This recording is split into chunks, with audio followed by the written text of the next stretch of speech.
Do you know inflation's high when interest rates are low for like your house and your car? Because people know that you can't pay a lot of interest and then turn around and pay the cost of everything else that's going up. So when you see low interest rates being like on your loans, that means inflation is high, right? When you see low, super high interest rates, you know the inflation is low. So what I'm saying is that there's going to be a cut. If it hadn't happened once already, it's probably going to happen again where they cut interest rates because inflation is going up. What's going on, my Supreme Warriors? Listen, we talk a lot about fitness, but real fitness isn't just about the gym or the scale. It's about mastering the 5 areas of your life that we always talk about: physical fitness, mental fitness, emotional fitness, spiritual fitness, and financial fitness.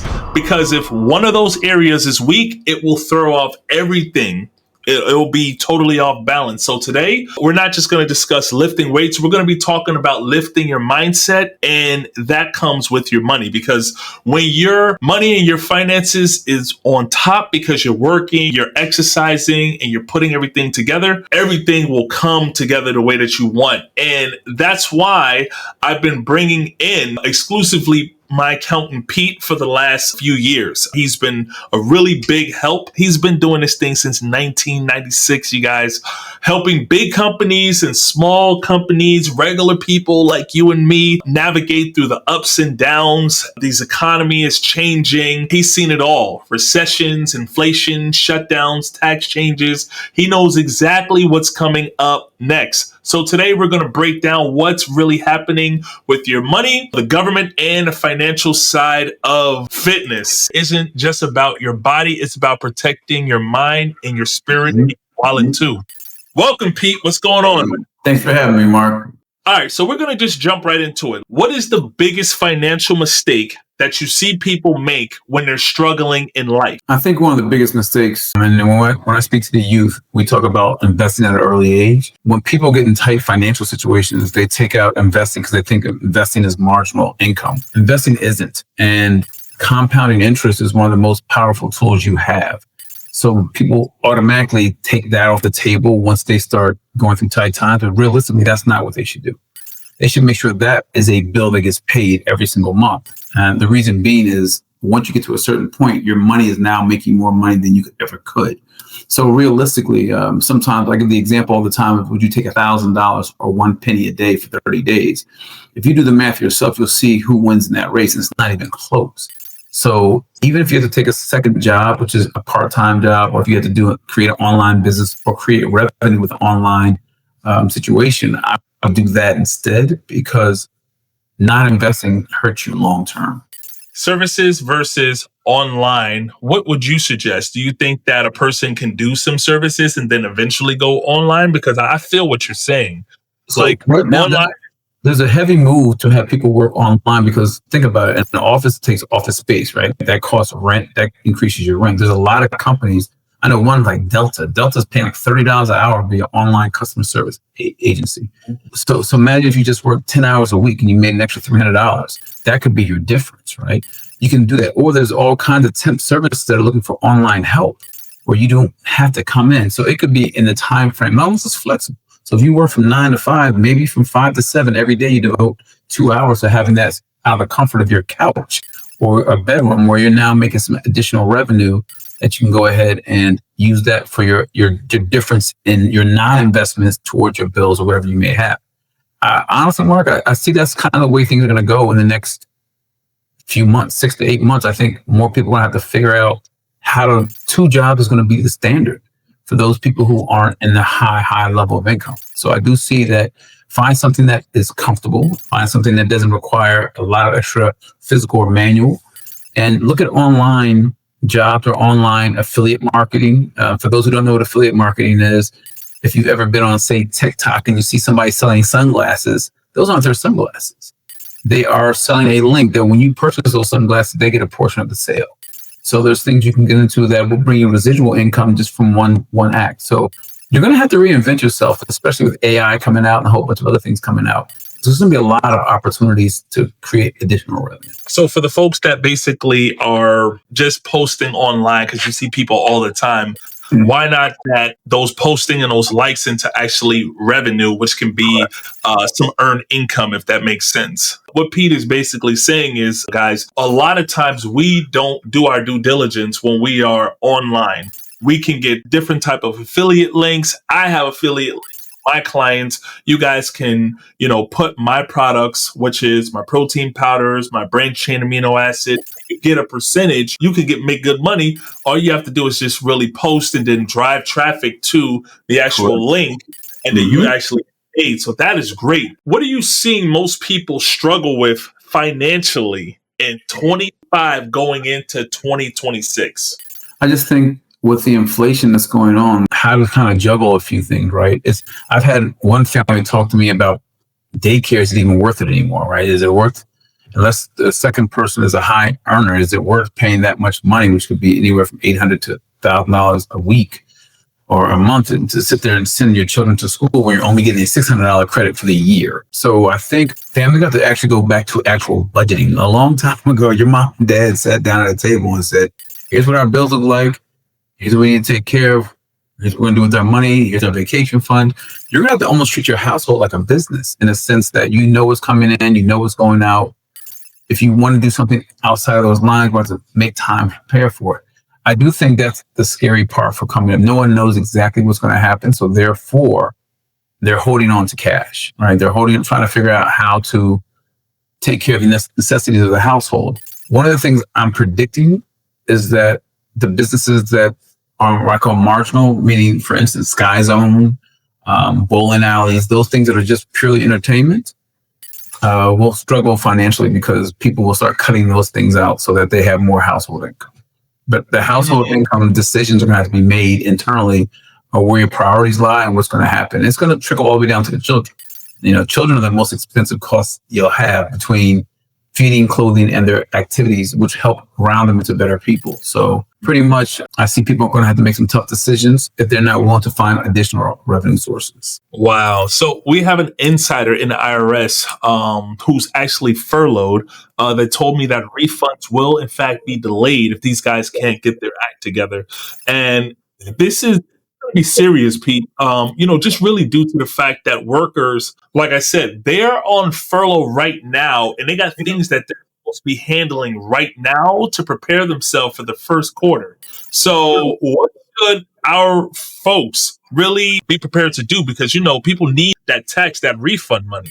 Yeah, especially my earned income tax credit crowd. They actually get just as much sometimes in their refunds as they get through half of the year as far as revenue is concerned. So it is going to be, and I'm telling people that we deal in IRS issues here a lot, and we help clients that have IRS issues. What you're going to see is a slowdown. And I don't know if anybody remembers that thing called COVID that we had about 4 to 5 years ago.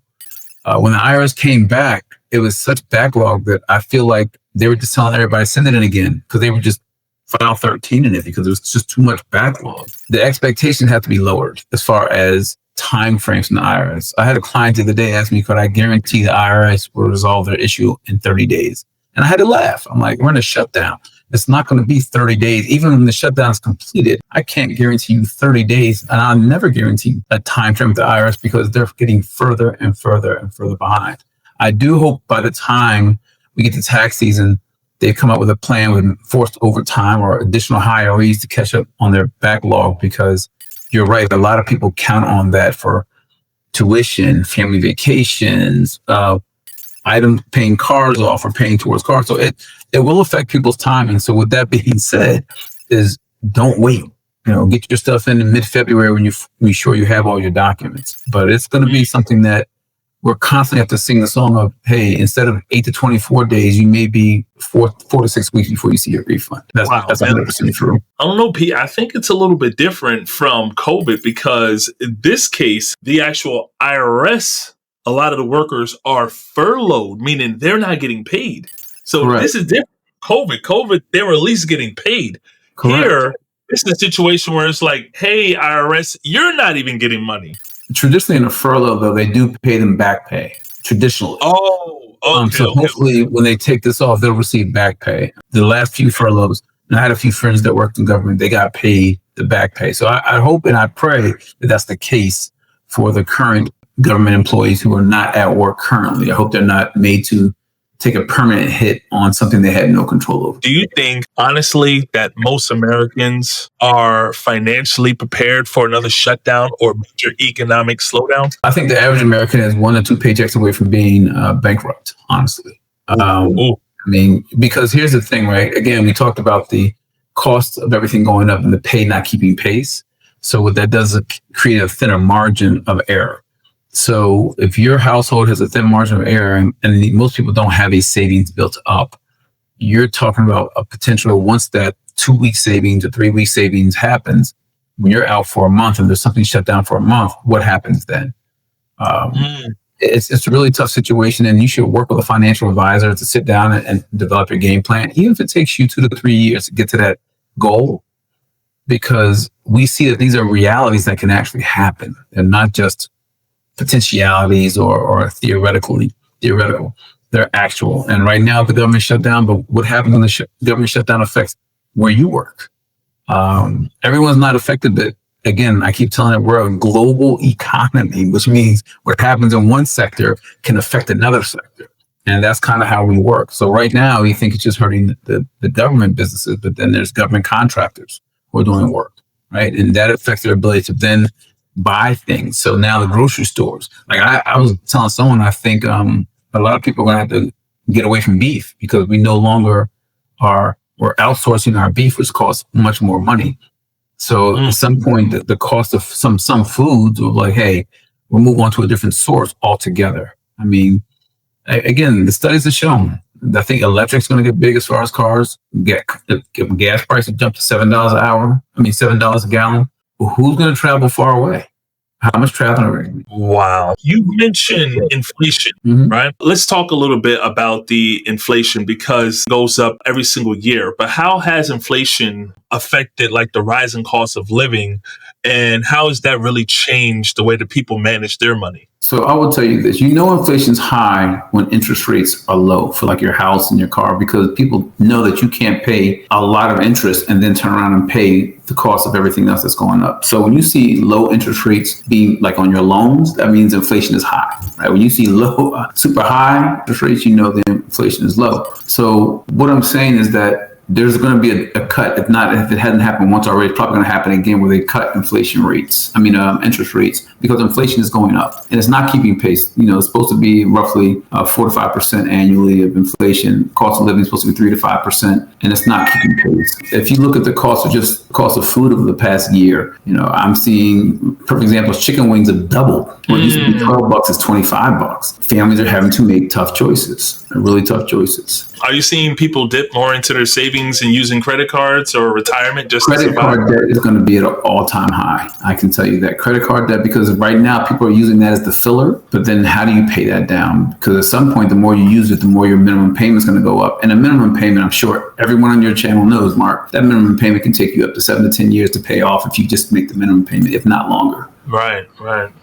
So what can some small business owners do right now to really protect themselves if the economy keeps tightening up? So when you say small business owners, just so for clarification, that mom and pop stores, car washes, basically, diners, places that depend on, the average Joe, the customers. And I think small businesses kind of live from paycheck to paycheck. Small businesses especially live paycheck to paycheck because, they are not getting a cost of living increase. I saw a great sign the other day that said the food cost that you're paying when you go out to restaurants isn't because we're trying to be greedy. It's because the cost of everything else is going up and we need that cost to break even. So exactly what you're talking about, the mom and pop store will actually either have to increase prices or find a way to cut costs. And I'm not sure, depending on their industry, where they can cut the costs, whether it be buying bulk early and just sit on it and do what they have to do, or find a way to operate at a lower cost. What that means oftentimes is that they can't pay employees. And again, the trickle-down effect I was talking about, employees don't make as much money, either they quit the job or they work on less.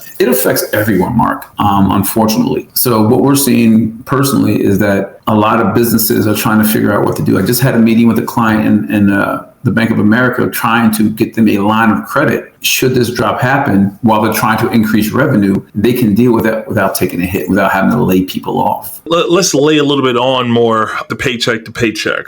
Ones who are doing everything right but can't seem to get ahead. How do they start to break the cycle as a family? What I've been preaching, even in my own home, is saving is not enough. There has to be additional revenue sources. Now, again, I don't know. Everyone has a strength. Everyone has something they're good at, whether it be a hobby that you can monetize. You're going to have to figure out how to bring in more revenue, because that's the only thing that's going to change. Saving is not enough. It is what it is. So if you're $10,000 short, how do you make an extra $900, $800 a month? Where can you get that from? Is it one individual or two individuals? That's just kind of the way that we're going. I don't think we're going to be a one job economy. We're definitely not a one person in your household earning money economy. Them days are long gone. Right now, you need two people working in your household if you're anywhere in what they call the middle class. And then you also need to figure out how to tighten up those shortcomings. You have to analyze that. Again, if you can't figure it out, go work with a professional who can sit there and help you line up your budgets, line up everything, and say, hey, based on what you told me, you're $700 a month short of where you should be. How can we make up? Is this what you help folks do? We can. Yeah, we actually do. Absolutely. For our individual tax clients and people that are, like, even now, we're about to send an email to basically, if you owed last year or if you broke even or was close, we need to talk, because imagine coming into a situation where you already have financial tightness and I tell you, you owe the IRS an extra $1,000. That's detrimental, because if you don't pay it, the IRS interest is one of the worst interest rates in the world. So you're going to pay interest and penalty on top of that, probably around 7% daily. And that 1,000 turns to 1,800 on the same debt. Right. So that's something that we have to kind of get a hold of. I'd rather make the adjustments now, or even if I say, hey, you're going to owe $1,000 April 15th. Today is October 29th. We have time to even start making our own payments into that system or put it to the side so that we can pay it off without having to figure it out at the last second. You were there when in 2008 when we had some real financial, the housing collapse. Collapse and stuff like that. Do you find that this are similar times, or is it different? I don't think we're quite to that point yet. I would like to see what's going to happen in the next few months as far as what's going to happen. The thing about inflation, is it real or not? So in the housing collapse, what happened was the value of houses was overinflated, right? And for those of you who don't know, when you buy your house, packaged as an investment. That's why when you buy your house a month or two later, it's transferred to somebody else, right? You ever notice that? Well, that happens because it's packaged in with a bunch of other houses as an investment portfolio. You paying your mortgage is part of an investment, and they expect a certain percentage not to pay it. They expect a certain amount to pay it on time every time for 30 years. So when those inflated houses were going through, and so does the portfolio, when there were people who were making $40,000 a year buying $400,000 houses were defaulting, the portfolio got flipped upside down. We had more bad debt than we had good debt. So therefore the portfolio wasn't really working. So that's what caused the crash. That's why Lehman Brothers and all those guys and Morgan Stanley, they all had major issues because they had purchased a bunch. And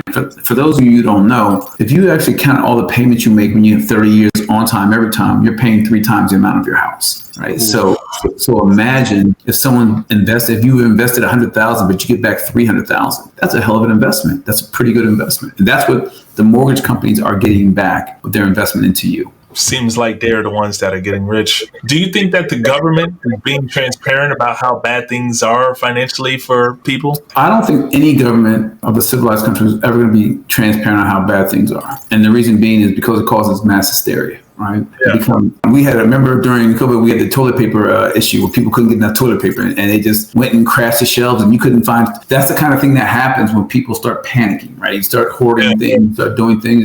And sometimes even violence gets caused because of lack of resources. So when people feel like they have resources, we have a situation that happens. So they're not going to tell you for that purpose alone. You can kind of see what's going on yourself. I went by the other day, I drove past a strip mall. Every single store in that strip mall was gone.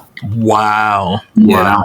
Like that used to be a what they call a Class B investment. That was a pretty safe investment for people doing REITs. That no longer is quite the space. It's not a safe investment anymore. You're talking about the mall in Voorhees? No, I'm not even talking about this. Is somewhere else. I was wow. Location. But yeah, that Voorhees mall used to be one of the better malls, the Asian Mall. I mean, what's it called? Yeah, it was, and now it's like cut up to where there's only a few stores in it. Yeah, retail is going out of style. It's online. Why would I pay a huge overhead when I can just have it online and go direct from order to fulfillment online and not have to worry about the overhead of a $40,000, $50,000, $60,000 a month building. Speaking of where we're heading, would you say, like, in your perspective, that the middle class is like starting to erase because of this? Like, what's really benefiting being in the middle class? Go ahead. The middle class is thinning for sure, right? The middle class is kind of the American dream. You know, your house, 2 kids, car, and white picket fence. Right, that's what that is. And the middle class has become more and more expensive. Owning that house, owning those 2 cars, owning that family of 2.5 children that you can put through activities, that's kind of going away due to the cost. So in essence, the lower class is growing.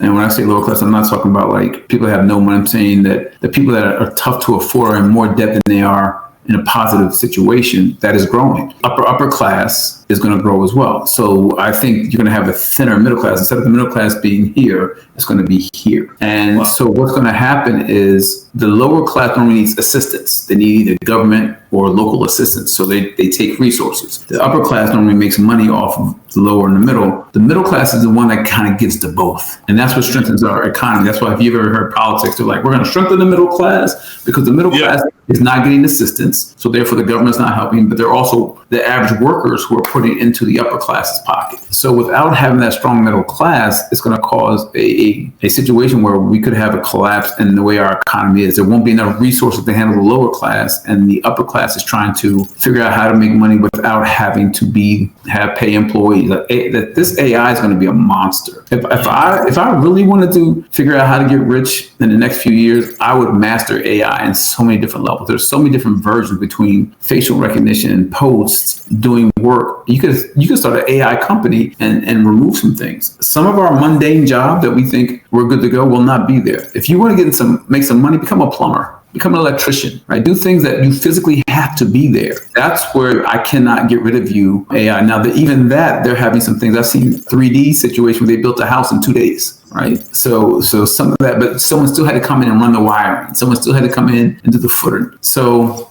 I think the trade schools are about to grow up and blow up. I think mundane office jobs are going to be gone, even from receptionists to just doing basic things. We're preparing in my office for AI and the effects of what it's going to have. I think you'd be kind of foolish not to understand what it is. If anybody's seen iRobot, I think we're heading that way where you got somebody in the house cooking for you and doing all these things for you. But I think it's real. How are they going to afford that? I don't think they're going to be able to afford that. So let me answer your question. The DVD player first came out. It was super expensive. Over time, it became cheap. A 70-inch TV used to be $10,000. It is now $650. Technology is expensive in the beginning, but as time goes on and they learn how to make it cheaper, it becomes cheaper. So initially, only the upper class will have the robots walking around but eventually at some point they'll make it to a point it can be mass produced at a lower price and therefore affordable for everyone. Yeah, they're talking about $30,000 right now for a robot. We'll see. And it's really stiff. I'm telling you, like in 20 years, I mean, look at how far we've jumped from 2025. Yeah. I mean, my kids asked me, they said, you had no cell phone? How did you live? I said, yeah, no, I didn't have a cell phone. I got my cell phone in 97, 98, and I was like ahead of my time. Yeah. And now 5-year-olds and 6-year-olds have cell phones. It's right. It's second. That's true. So what do you think is the biggest financial trap that people fall into during times of economic uncertainty? Bad debt. Yeah, credit card debt. Those programs that help you out. You saying credit card debt? Is that really it? Is that the trap? And that's one of the traps because it's the easiest to get. Right? Okay. I have a credit card. You think credit cards make money because people are paying on time and paying debt? Right. No. Right. So realistically, that's something that people have access to immediately without having to reapply. They have it. So they run that up. And then we help people restructure. And what a lot of people don't know, they can negotiate with your credit cards to get rid of some of that debt. However, you may have to close it and you may have to pay taxes on whatever's forgiven, not written off, but forgiven. So I think that's one of the worst things that's going to happen out here. People are now going to, instead of finding extra revenue, they're going to just put it on their credit card, right? Yeah. But at some point, you're not going to be able to pay that off in 30 days. So it's going to cost you money on the back end, which doesn't feel like it because that minimum payment is affordable. But it's affordable for a reason. They've been doing this a lot longer than the average person. So to build up bad debt is going to be very hurtful. Let me ask you this. I come across a lot of women that come to the gym. Sure. A lot of them are single, Mhm. and I always joke around like, "Oh, you need to get a sugar daddy." New business. We're gonna have to get you a sugar daddy or something like that. Bro, all jokes aside, how important is it to have a good relationship financially for couples and married couples? Like, I feel like nobody ever holds anyone, to give them that information. As an accountant, I'm going to do you one better, Mark. I'm going to do you one better. Yeah, family, husband and wife should definitely understand the finances. Like, there should be a game plan, right?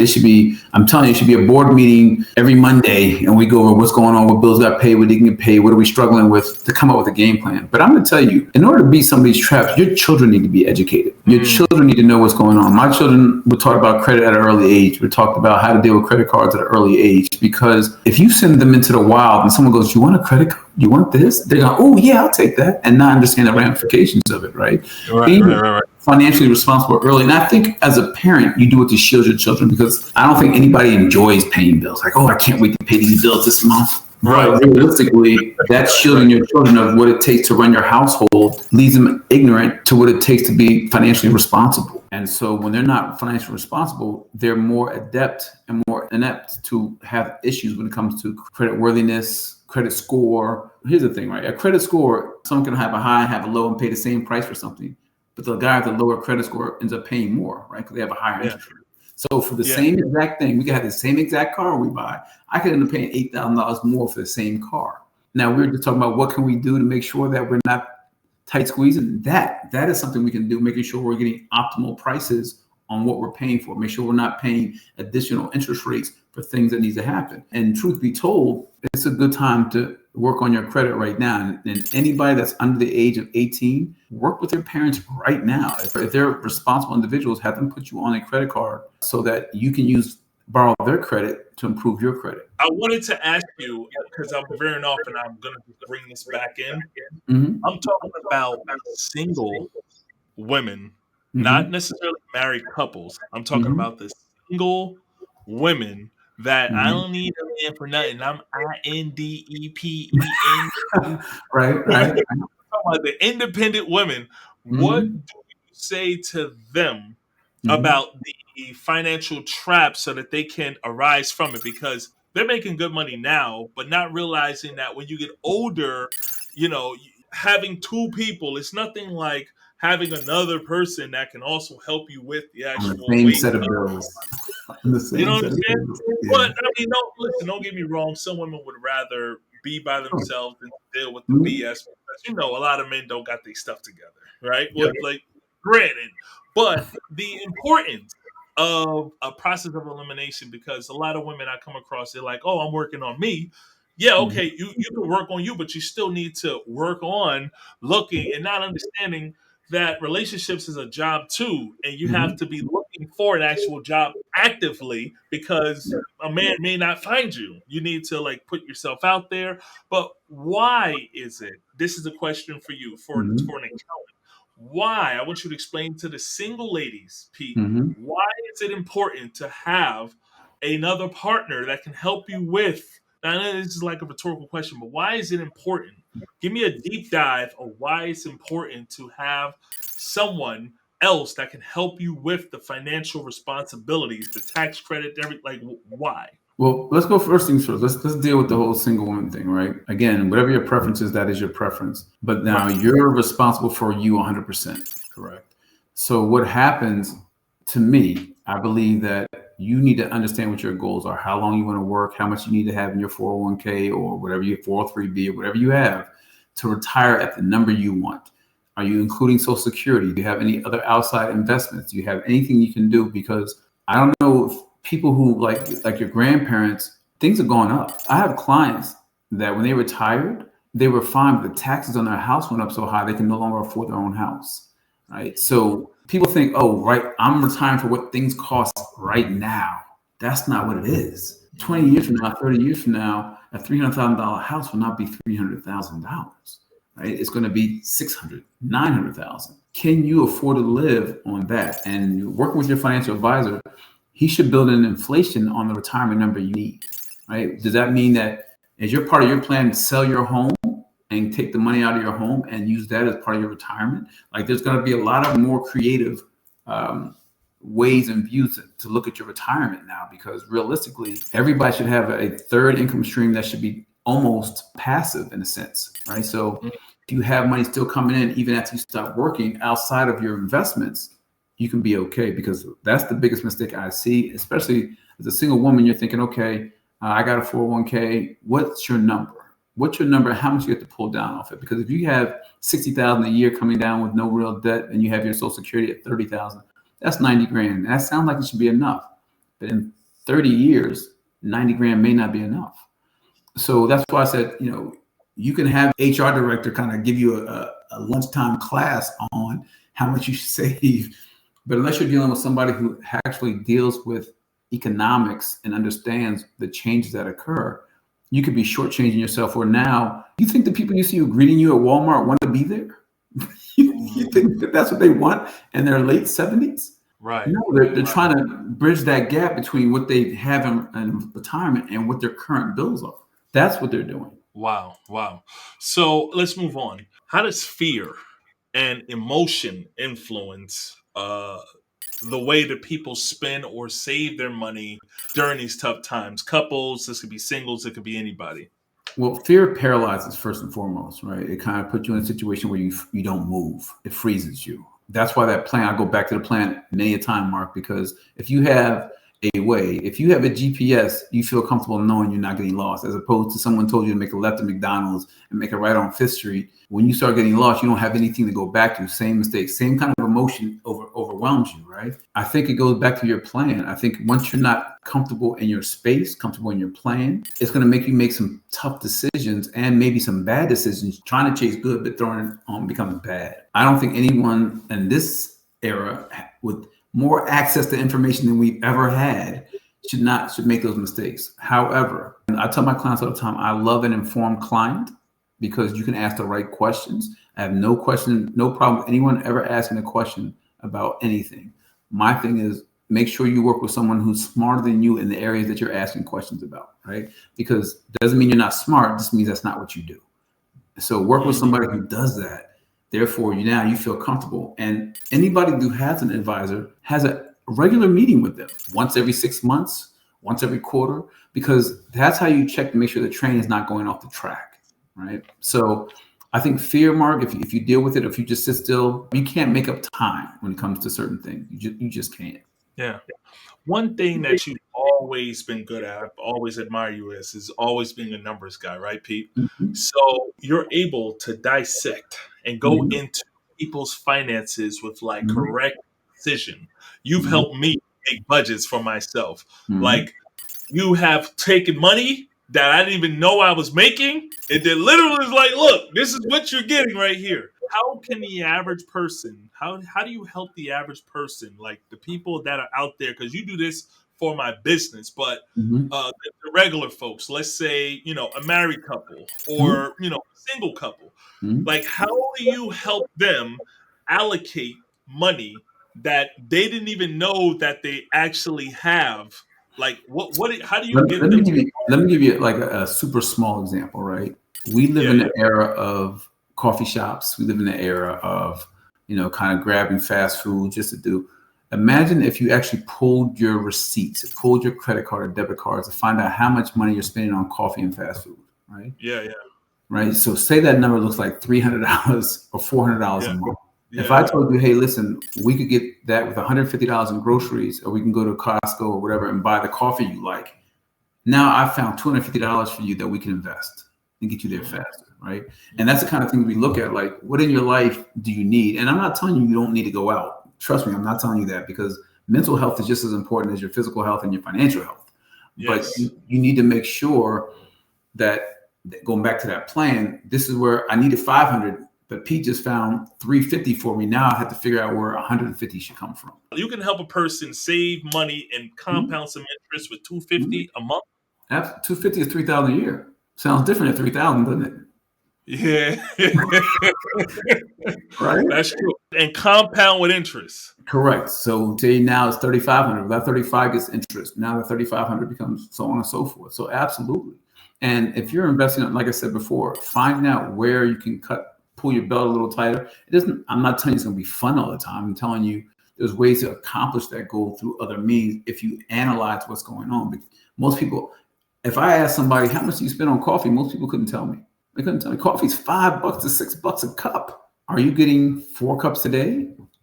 I mean, it's 4 cups a week, 6 cups a week, 10 cups a week. It doesn't feel like much because when things just kind of nibble at you, it doesn't feel like a lot. But when you go back at it, it can end up being quite a bit.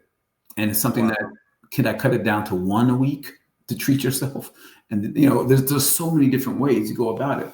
I mean, honestly, I know people looking at solar. I know people looking at other ways to cut their costs. You have to do whatever's necessary to make sure that you can continue to build on what you have. And sometimes, just like with businesses, you have to make some difficult decisions. Sometimes it just is what it is.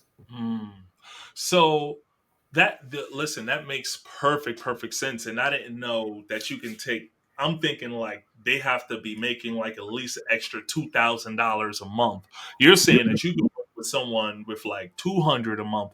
So when you say, hey, look, maybe you can get another job, maybe get something remote, like getting something in. I just feel like a lot of people are just pulled so much. They are. How do you get a person to then maybe take their dream job of what they want to do and make that the full-time income that people want? I personally believe on two sides, Mark. I think that most people should have some kind of a passion and turn it into a business, even if it's small, working out of your basement. Because here's the thing.